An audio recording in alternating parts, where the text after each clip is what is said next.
키움증권 해외 주식 수수료 0.07%, 환전 후대 95%, 비대면 계좌만 있으면 누구나 신청 가능.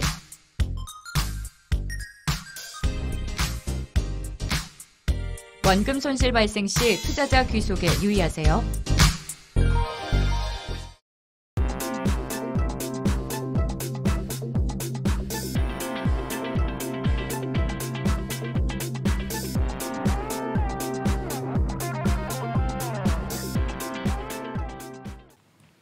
출근길 라이브 월스트리트 모닝 브리핑 함께하고 계십니다. 여러분 저희 방송 뭐 보시거나 들으시면서 뭘 하고 계신지 좀 궁금합니다. 뭐 모닝커피 즐기시는 분들도 계실 텐데 저희도 오늘 모닝커피잖아요. 예, 이게 어디서 온 거냐? 바로 우리 김프로님께서 댁에서 직접 내리셔서 저희에게 이렇게 향긋한 모닝커피 한 잔. PD님도 드시고 계시네요. 괜찮죠? 예, 괜찮다고 손을 올려주고 계십니다. 저는요 맛을 잘 모르겠어요. 네? 한 두어 번 더 먹으면 맛이 알 것 같습니다. 맛을 잘 모르시고 아까 전에 맛있다고. 한 2, 3일 정도 더 달라. 더 내려달라. 좋을 것 같습니다. 알겠습니다. 김프로님이 이 얘기를 안 들으신 척, 못 들으신 척 하실 것 같은데 부탁드리도록 하겠습니다. 자, 이어서 오늘은요 대신증권 리서치센터의 문남중 수석연구위원 바로 모셔보도록 할게요. 연구위원님 어서 오세요. 네, 안녕하세요. 네, 반갑습니다. 네. 아니 위원님 피부가 저보다 더 하얗시네요. 저는 하얀 피부 보면 엄청 부러워해가지고 엄청 깜짝 놀랐습니다. 좋은 방송인 것 같습니다. 피부 비결 혹시 있으십니까? 피부 비결이요? 네. 그냥 타고난? 좀 남자치고는 관리를 좀 하는데요. 아 정말요? 어떤 걸요? 정말 하세요? 일일 1팩을 하고 있습니다. 정말요? 네. 와, 저 진짜 좀 깜짝 놀랐어요. 네. 정말 깜짝 진짜 저도 하시는 귀찮아서 겁니까? 안 하는 거예요. 근데 얘기하면 또 댓글에 많이 달릴 것 같은데요. 아니 1일 1팩 할 만한 그런 피부를 가지고 계세요. 맞습니다. 네, 본부장님. 저도 분발하겠습니다. 예, 본받으시길 바라겠고요. 자, 오늘 뉴욕 시장 이야기를 전반적으로 할 텐데 먼저 이제 글로벌 시장, 그러니까 경제에 대한 분위기부터 좀 점검해 볼 필요가 있을 것 같아요. 요즘에 중국의 그 성장률이나 경기에 대한 우려가 굉장히 많아요. 이 둔화가 뭐 어느 정도 걱정할 수준인 건가요? 사실 끝난 미국장을 봐도 시작했을 때는 사실 좀 부진했었잖아요. 네. 사실 그 이유가 중국 성장률이 좀 부진했던 부분들이 좀 반영돼서 장 초반에는 좀 약세를 좀 보였었는데 결국 미국도 중국 경제 지표에 대해서는 항상 확인을 하고 있기 때문에 중국 경제 지표가 좀 부진하게 나오면 결국 올해 들어서 공급망 병목 현상에 대한 부분들이 자극되고 또 전 세계 경기 둔화에 대한 우려가 좀 높아지는 부분들은 분명히 있기 때문에 심리적으로 좀 영향을 준 것 같습니다. 실제적으로 올해는 지표의 숫자가 분기별로 놓고 온다고 하면 사실 아실 거예요. 기저효과 때문에 떨어질 수밖에 없어요. 그렇죠. 그래서 사실 지금 뭐 예상치보다 이제 소폭 하회했기 때문에 시장에서는 더 우려를 하는 것 같긴 하는데 사실 이거는 중국뿐만이 아니라 전 세계 경제 성장률을 놓고 봤을 때도 올해 수치가 예를 들면 글로벌 경제 성장률이 6% 초반 정도 예상이 되고 있는데 내년 되면 이게 3%대로 떨어질 겁니다. 아마 2에서 3%포인트 정도는 사실 기저효과이기 때문에 그게 희석되는 거죠. 그래서 진짜 성장은 올해 나타나고 있는 수치의 절반 정도로 보시면 돼요. 그래서 지금 중국 GDP 성장률도 물론 수치에 어떤 왜곡이 된 부분들은 있지만 뭐 4.9 정도 예상은 나왔지만 사실은 이제 그보다는 진짜 성장을 못했을 거예요. 근데 이게 중국뿐만이 아니라 대부분의 국가들의 현상이기 때문에 그렇게 우려는 안 하셔도 될 거라는 생각을 좀 하고 있고요. 결국에는 뭐 이 중국이라는 나라가 전 세계의 어떤 공장 역할을 그동안 해왔고, 물론 이제 많은 부분들이 인도나 베트남으로 이 공장의 역할이 옮겨간 건 맞아요. 그래도 여전히 중국에서 전 세계의 어떤 공급망으로서의 역할을 여전히 견고하게 해주고 있는 부분들이 있기 때문에 결국에는 이제 이 부품 지원과 같은 일련의 어떤 반도체 수급 문제들이 여전히 영향을 주고 있다고 그렇게 해석을 해주시면 될 것 같아요. 근데 혹시 그 최근에 중국 기사를 보게 되면 전력난이라든지 뭐 부동산에 대한 규제라든지 그런 것도 혹시 이런 성장을 둔화에 좀 일조한 그런 모습이었습니까? 그렇죠. 근데 이제 중국은 좀 다른 나라는 다르잖아요. 사회주의국가이기 때문에 그렇죠. 사실은 한쪽 부분의 희생을 강요를 하기도 하고 그런 부분들을 알면서도 규제를 좀 하는 부분들이 분명히 있는 것 같습니다. 올해 같은 경우에는 중국이 지금보다 더 성장을 많이 할 수 있는 부분들이 있는데 올해는 이제 중국 공산당 100주년이 있었잖아요. 이벤트로서. 그리고 내년 되면 시진핑 3연임에 대한 또 이벤트도 예정되어 있기 때문에 결국에는 인민들이 인터넷이 많이 보급되면서 예전과 다르게 본인의 생각들을 우리나라처럼 많이 SNS를 통해서 많이 얘기를 하고 있어요. 결국 공산당 입장에서는 내부의 어떤 정치적인 안정 체제가 무너질 수 있다는 우려들을 항상 가지고 있거든요. 그러다 보니까 성장을 일부 훼손되더라도 결국에는 지금 현재 인민들이 나중에 내년 같은 경우 시진핑이 4년임을 한다고 했을 때 사실 불평불만이 있을 수 있잖아요. 사실 독재일 수도 있고. 그래서 그런 부분들을 잠재우기 위해서 일단은 올해 민간 기업들에 대한 규제를 하고 있는데 사실 그 내용을 뜯어보면 전반적으로 보면 결국에는 민민들의 어떤 불평등을 해소하는 곳과 연결되어 있는 업체들이 대부분 많아요. 그래서 최근에 헝다그룹도 제가 보기에는 중국 정책 당국이 바로 액션을 취할 수 있었음에도 불구하고 별다른 액션을 취하지 않았던 부분들은 결국 중국 같은 경우에는 올해 같은 경우에 인플레이션 대비 부동산 가격 상승률이 3배 이상 됐어요. 3배. 이 얘기는 뭐냐면 물가보다 이제 부동산 가격이 월등히 많이 올라가다 보니까 부동산을 소유한 사람들은 그냥 본업을 하면서 불을 더 어떻게 보면 불을 더. 자동으로 형성했잖아요. 네. 부동산 가격이 올라가면서. 근데 기업으로 따지면 헝다그룹이 최근 부동산 가격 상승에 따른 최대 수혜주이기 때문에 사실 중국 정부 입장에서도 헝다그룹이 사실은 지금의 형상을 갖춰진 데는 얼마 안 됐어요. 그 그룹이 만들어진 지가. 그러다 보니까 결국에는 표적이 된 것 같아요. 그러니까 어차피 이 집이라는 건 되게 중요하잖아요. 주거 안정을 위한 측면에서. 네. 우리 한국도 마찬가지지만 중국도 주거 안정이 기본적으로 깔려야 인민들의 불만이 낮아지기 때문에 일단은 이 부동산 시장에 대한 규제에 대해서는 좀 강력하게 가지고 가려고 하는 것 같아요. 그래서 아마 헝다그룹 사태 이후에도 아마 부동산 관련된 업체들의 노이즈는 분명히 있을 겁니다. 그럼에도 불구하고 제가 중국에 대해서 시장이 그렇게 나쁘지 않다 좀 얘기를 드리고 싶은 이유가 이 GDP에서 이 헝다그룹과 같은 중국의 부동산 개발 업체들이 차지하는 비중들이 있어요. 근데 전체 GDP의 14% 정도 돼요. 그러니까 낮아요, 의외로. 그리고 헝다그룹을 제외하고 나면 헝다그룹과 비슷한 규모의 기업들이 있는데 사실 그 기업들은 건전성 측면에서 크게 문제가 안 되고 있거든요. 그러니까 중국 정부 입장에서는 헝다그룹을 버리더라도 사실 부동산 시장의 어떤 파급력이 일시적으로 다가오지 이게 전체 금융시장으로 확대되기는 어렵다는 거죠. 사실 중국을 볼 때 가장 염두에 두실 거는 환율이에요. 환율. 예. 사실 중국 내부에서 발생하는 문제는 중국은 사회주의 국가이기 때문에 대부분 자체적으로 소화가 돼요. 근데 외부에서 발생하는 변수는 중국도 자체적으로는 해결을 못하죠. 예를 들자면 이제 G2 간의 갈등 이게 좀 약간 격해져 가지고 미국이 만약에 좀 극단적으로 쓸 수 있는 방법이 하나 있어요. 네. 미국 시장 얘기해야 되는데 중국 시장만 얘기하고 있어서 좀 그러긴 하는데 이걸 알아두시면 좀 재밌어요. 예전에 이 미국의 헤지 펀드들이 중국 환율을 가지고 공격했다가 상당히 많은 손실을 보고 나온 적이 있어요. 그러니까 후퇴를 했어요. 그러니까 언젠가는 이 미국 행정부를 앞세워서 중국을 다시 한번 공격하고 나서 이 손실봤던 건 수익을 좀 봐야 되는 부분들이 있는데 이제 할 수 있는 방법이 환율을 가지고 하는 거죠. 그래서 사실 홍콩 환율을 약세로 만들게 되면 중국 이하나가 약세로 되기 때문에 중국 내부에 있는 이 기업들을 보면 대부채가 상당히 많아요. 그렇게 된다고 하면 이하나가 약세가 결국에는 중국 기업들의 대부채가 커지는 걸로 영향을 주기 때문에 그게 터지기 시작을 하면 이게 지방 정부 또 지방 정부 내에서도 이제 이 대출을 해주는 은행들이 많이 있거든요. 연쇄 도산이 일어나기 때문에 사실 가장 좋은 방법은 환율을 건드는 거예요. 그래서 사실 지금 중국에 대한 경계도나 우려가 많이 높아지긴 하지만 사실 자체적인 문제 정도로 좀 보고 있는 상황이기 때문에 저는 뭐 중국의 어떤 증시가 부진하는데 그렇게 크게 영향을 주지 않을 걸로 좀 보고 있고 이 3분기 GDP를 봐도 숫자는 부진했지만 수출은 괜찮았어요. 그리고 이제 9월달 소비도 괜찮았었고요. 그러니까 더 떨어질 수 있는 것들을 이 수출과 소비가 잡아주는 역할을 했었기 때문에 그래도 4%대 성장을 한 거잖아요. 근데 일반적으로 4% 성장에 대해서 저는 이런 생각을 좀 하시면 좋을 것 같아요. 예전에 너무 두 자리 숫자만 보고 생각을 하는 것 그렇죠. 같아요. 약간 기대치가 높죠. 예. 눈높이가. 사실 4% 성장은 놀라운 거예요. 대단한 한국 거죠. 국가에. 음. 그래서 사실 이런 인식들의 변화를 놓고 본다고 하면 중국에 대한 어떤 부정적인 부분들은 분명 일시적으로 영향을 줄 수 있지만 그게 지속되지 않을 거라고 그렇게 좀 생각을 하는 거고요. 네. 사실 이제 중국 경제 지표도 있었지만 또 미국 자체적인 경제 지표도 예. 또 발표가 네. 됐었잖아요. 네. 사실 산업 생산 9월 지표를 놓고 본다고 하면 예상치보다는 좀 부진했죠. 네. 원래는 0.2% 증가하려고 했는데 이게 전월 대비 1.4% 감소를 했고 제조업 생산도 사실은 0.4% 정도 하락할 줄 알았는데 이게 0.7% 감소를 했으니까요.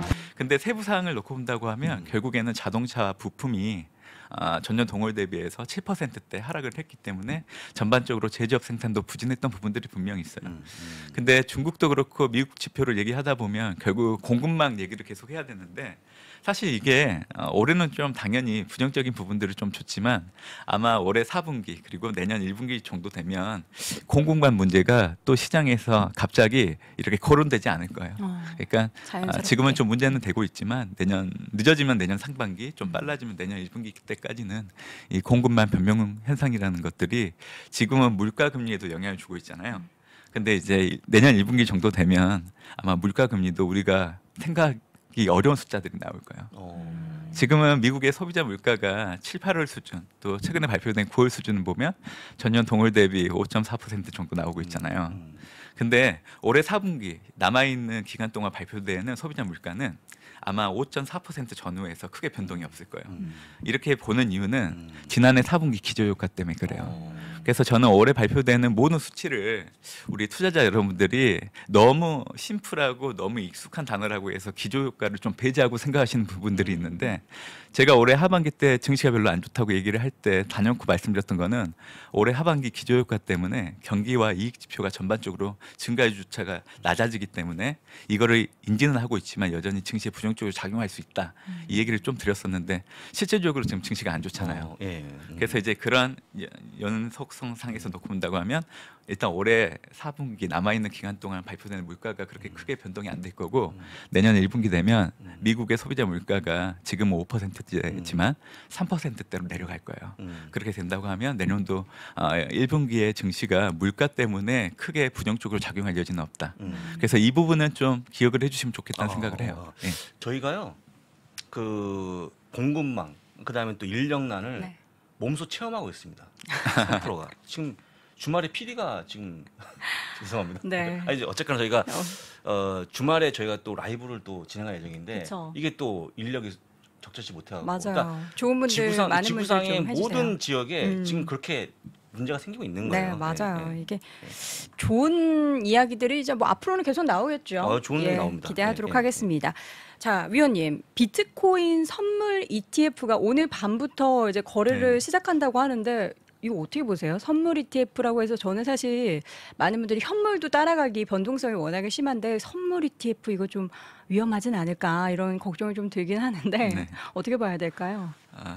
선물을 이용하는 상품이라 당연히 좀 한편으로는 좀 위험한 부분들은 그쵸. 분명히 있는 것 같긴 해요. 네. 그런데 사실 코로나19가 발생하고 나서 우리가 보통 위험자산, 안전자산 얘기를 할 때 네. 사실 위험자산 가격 상승이 상당히 컸잖아요, 속도가. 근데 그거를 주도했던 상품이 비트코인하고 테슬라 주가였거든요. 그래서 사실 뭐 비트코인 ETF 출시와 관련된 내용들은 2017년도부터 계속 나왔던 건데 사실 미국에서 못하게 했었잖아요. 그쵸. 그러다가 지금 게리 겐슬러 이 위원장이 이상하게 갑자기 마음을 바뀌었더라고요. 그래서 왜 이제 그랬을까요? 상장을 허용해서 19일 날 드디어 첫 상품이 게시가 됐는데 일단 저는 선물 ETF긴 하더라도 네. 이 비트코인 현물 가격이 앞으로 좀 올라가는데 어떤 가구 역할을 분명히 해줄 걸로 좀 보고 있고요. 아마 지금보다 시장에 대한 성장에 대한 기대를 높이는데 좀 일조할 수 있는 부분들은 분명히 있는 것 같아요.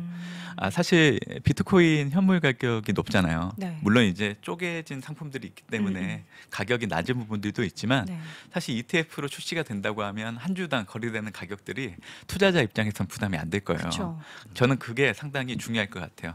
왜냐하면 우리가 실제로 얘기를 뭐 쉽게 이해할 수 있는 걸 좀 얘기해드리면 우리나라의 삼성전자가 지금 현재 한 주 가격은 72,000원이라고 우리가 이제 네, 그렇죠. 명목적으로 네. 보이잖아요. 근데 그게 사실은 50분의 1로 액면 분할을 했기 때문에 72,200원인데 이거를 50배 곱하면 350만 원 정도 되는 네. 주식이거든요. 사기 부담스럽죠. 만약에 지금 액면 분할을 안 했으면 한 주에 350만 원이면 아마 투자자들이 사기 어려웠을 거의 거예요. 월급 털어서 사야 예, 되니까. 맞아요. 근데 그거를 액면 분할하니까 네. 쉽게 투자를 하잖아요. 그쵸. 그러니까 비트코인 ETF도 출시가 되고 상장이 된다고 하면 제가 보기에는 개인 투자자들이 상당히 많이 거래를 하지 않을까 생각을 해요. 예. 그럼 혹시, 어떤 부분을 예, 좀 주가도 예상되는 게 있습니까? 네. 오늘 거래가 될 건데 아직 주가요? 모르시죠? 예. 예. 근데 이제 저도 예. 비트코인에 대한 어떤 성장성, 비트코인의 가격이 얼마까지 갈까 이런 얘기를 많이 물어보세요. 네. 제일 네, 궁금하니까요. 제일 궁금하죠. 예. 이게. 근데 이제 저는 어떻게 하다 보니까 그 애널리스트를 하고 있는데 네. 우리가 이제 보통 어떤 자산이나 어떤 기업 주가를 얘기를 할 때 실체가 있어야 되잖아요. 그러니까 밸류를 가늠하기가 네. 너무 좀 네. 어렵죠. 실체가 있는 상황에서 밸류에이션을 가지고 얘기를 해야 되는데 제가 지금 말씀드리면 이건 그냥 제 생각이에요. 그러니까 투자자들의 어떤 생각들을 호도시킬 수 있는 부분들이 있기 때문에 네. 저는 죄송하지만 좀 말씀드리기 어렵습니다. 네. 알겠습니다. 자, 그러면 이제 뭐 비트코인 이야기했고 최근에 뭐 국제 유가는 계속해서 조정을 저는 사실 개인적으로 운전을 하기 때문에 유가 좀 떨어졌으면 좋겠다 하는데 또 투자자 입장에서는 반대로 국제 유가가 $100 갔으면 좋겠다 이런 분들도 네. 있으셔요. 이 어떻게 좀 보고 계세요? 네. 작년에 이제 워낙 마이너스 주가까지 경험을 했고 그러니까요. 아마 지금도 그때 손실난 유가를 사뒀던 네. 그런 상품들을 가지고 있는 분들이 있으실 거예요. 그래서 가지고 있는 후배가 네. 플러스 전환이 지금 됐더라고요. 그러셨을 거예요. 네. 그동안 시간이 좀 길었잖아요. 얼마나 계속 인내의 샀더라고요. 시간을. 네. 저도 뭐 $100 넘어가면 좋죠. 그 유가를 투자하는 입장에서는. 근데 또 유가가 너무 비싸면 이게 또 경기에는 별로 안 좋거든요. 그렇죠. 그래서 적당한 수준이 좋아요. 그래서 저는 평균적으로 한 $60 줬으면 이게 경기 성장도 저해시키지 않으면서 유가에 투자하는 투자자들도 좀 웃을 수 있는 가격대라 생각을 하는데. $60요? 네네네. 어. 예, 그 정도 보고 있죠. 뭐 유가를 생산하는 업체에서도 생산하는 원가가 있을 거 아니에요. 그리고 이제 보통 유가 생산과 관련해서는 이제 세일 업체들이 가세를 했기 때문에 사실 네. 유가도 좀 크게 하락했던데 영향을 줬던 부분들인데 생산하는 업체들의 BEP 그리고 전 세계 경기 성장을 저해하지 않는 수준 그리고 투자자들도 좀 웃을 수 있는 수준 정도로 놓고 온다고 하면 평균적으로 한 $60 정도 되는 게 좀 좋긴 해요. 근데 $80에서 산 투자자분들은 $60 가면 모두 쓰실 것 같은데요? 그러니까요. 네. 그러니까 이제 그런 부분들을 제외하고 네. 그러니까 펀더멘탈을 감안했을 때 네. 그러니까 모든 이해관계가 얽혀 있는 분들한테는 평균적으로 가장 좋은 것 $60. 같고요. 아마 유가가 지금 상당히 많이 올라오고 있는데 네. 지금 또 겨울철을 앞두고 있기 때문에 난방류 수요가 늘어날 수 있는 부분들이 있다는 부분. 그리고 더 좋은 호재는 뭐 들으셨겠지만 지난주 미국에서 11월 8일부터 이제 코로나19 백신을 접종한 분들에 대한 여행을 네. 좀 이렇게 허용을. 오픈하는 부분들에 대한 언급이 있었잖아요. 이 부분은 분명 유가가 단기적으로 수요가 크게 늘어날 수 있는 기대감이 커질 수 있는 부분들이 있기 때문에 아마 유가뿐만이 아니라 미국의 항공 여행 업체들의 주가들도 좀 탄력을 받을 가능성이 있다고 보고 있기 때문에 아마 11월 한 달을 놓고 온다고 하면 우리가 좀 미국 증시가 10월보다는 그래도 저는 12월 레벨이 조금 올라갈 여지는 있다고 봐요. 근데 이제 단기적으로 보면 투자처를 선택을 할 때 사실 여행, 뭐 레저 이런 쪽, 항공 이런 것들이 좀 주가의 모멘텀을 받을 가능성이 있다 보고 있고요. 사실 남아 있는 기간 동안에 사실 금리와 물가 불안은 계속 될 거예요. 테이퍼링 때문에. 네.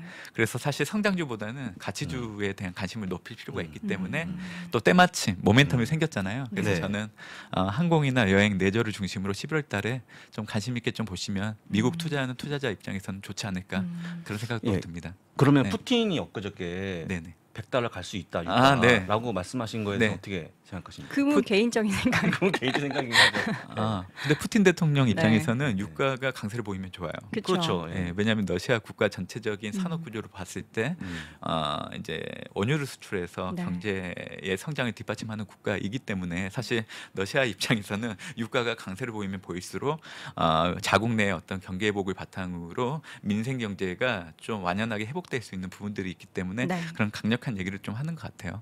예. 그렇습니다. 알겠습니다. 그럼 마지막으로 이제 3분기 어닝 시즌에 대한 좀 점검을 해보도록 할게요. 주제를 하나 잡아오셨는데 나무보다는 숲을 네, 보자. 네. 뭐 시장 전체에 대한 네. 레벨에 대해서도 네. 말씀해 주셨는데 그쪽을 말씀하시는 걸까요? 최근에 미국 증시가 네. 좀 좋은 분위기를 갖고 있는 거는 지금 현재 미국 증시에 영향을 줄 만한 사실 모멘텀이 없는 상황이기 때문에 그나마 좀 실적이 예상치보다는 잘 나오기 때문에 그걸 믿고 좀 증시에 대한 분위기가 좋아지고 있는 것 같긴 해요. 근데 이제 단기적이라 봐요, 저는. 네. 왜냐하면 우리가 이 S&P 500 지수의 EPS 증가율을 놓고 지금 대부분의 애널리스트 아니면 업체에서 실적이 어떤 현황이라는 걸 얘기를 할 거예요. 네. 근데 올해 2분기가 전년 동월 대비 놓고 본다고 하면 96.3%, 그리고 지금 3분기 실적 시즌 전체로 놓고 본다고 하면 29.6%, 맞아요. 네. 그리고 4분기는 22.2%. 그러니까 전분기 대비하면 3분기 실적 숫자가 급감을 해요. 네. 그리고 3분기 실적이 중반 정도 넘어가게 되면 3분기 실적이 아니라 4분기 실적을 기대하게 되는데 그렇죠. 22.2%잖아요.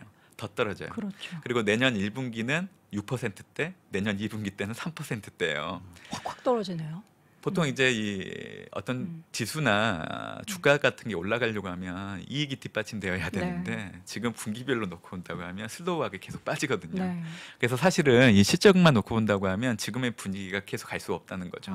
그래서 저는 지금 미국 증시가 이 진정채비로 좀 넘어갈 수 있었던 관문을 통과했기 때문에 이러한 현상들이 나타난다고 보고 있는데, 결국에는 임시예산안과 국가부채 한도 유예 법안을 통과시켰기 때문에 지금 그나마 미국 증시가 진정채비를 보이는 거예요.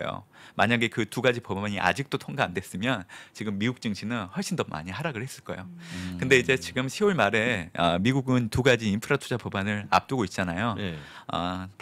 당내 이해관계 때문에 노이즈가 분명 생길 겁니다. 그래서 아마 이번 주 다음 주 놓고 본다고 하면 이 인프라 투자 법안에 대한 노이즈가 불거지는 상황이고, 또 지금 실적이 개별 기업들의 실적이 예상치보다 좋게 나오기 때문에 실장은 한호하지만 이번 달 말 정도 되면 또 이제 실적에 대한 우려들이 아직은 미국 증시에 반영이 안 되고 있어요. 그래서 만약 반영된다고 하면 아마 다음 주 정도에는 좀 미국 증시의 흐름들이 좀 분위기 전환이 있을 수 있기 때문에 좀 보수적으로 봐야 되는 부분들은 분명히 있어요. 아니 그럼 어디 장단을 맞춰야 되죠? 11월, 12월에 전체 시장에 대한 레벨을 좀 올리신다 하셨는데 네네. 지금은 약간 또 침체된 분위기가 올 수도 있다. 정리해서 말씀드리면 네. 사실은 저는 10월은 증시 보리익 고개가 계속 되는 달이라고 보고 있어요. 네, 네. 그래서 10월 말까지는 일희일비할 필요는 없다. 네. 사실 지금 미국 증시도 고점 대비해서 5.2% 하락하고 나서 진정채비를 좀 보이고 있는 단계인데 사실 여기서 추가적으로 더 하락을 할 여지도 분명히 있는 상황이에요. 그래서 저는 사실 바닥에서 잡으면 좋지만 사실 그게 어렵잖아요. 제일 어렵죠. 그래서 무릎에서 잡으셔야 되는데 네. 그 무릎에 해당되는 게 10월 말이에요.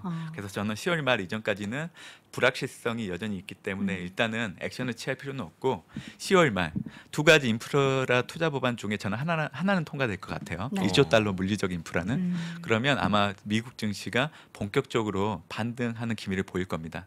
그래서 10월보다는 11월, 12월 증시가 그나마 조금 올라갈 여지가 저점 있다가 대비해서? 그렇게 얘기를 해드리는 거고 11월 달에 그래서 그런 상황에서 만약에 투자를 염두에 두신다고 하면 지금 뭐 가치주 영역에 들어가는 여행이나 항공, 내저 이런 부분들을 염두에 두고 좀 미리 비중을 좀 늘려놓으시면 다음 달에 좀 웃을 수 있다. 이 얘기를 좀 드리는 거죠. 알겠습니다. 어떻게 보면 연말까지의 시장에 대한 전략을 좀 짜볼 수 있는 그런 말씀을 해주신 것 같습니다. 10월에 좀 기대만 했던 분들은 살짝 긴장도 좀 필요하다라는 말씀까지 전해드렸습니다. 자, 오늘 이 시간 대신증권 리서치센터의 문남중 수석 연구위원 함께했습니다. 문 의원님 고맙습니다. 네, 고맙습니다. 테슬라 주식 100주를 가지고 추가로 150주를 매수할 수 있는 방법은?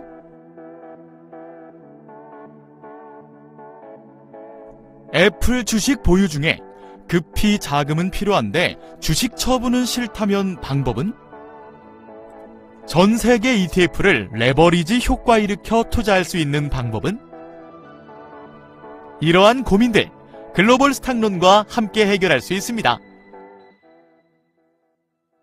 이러한 고민들이 있으셨다면 아래 링크를 통해 자세한 내용을 확인해 보세요.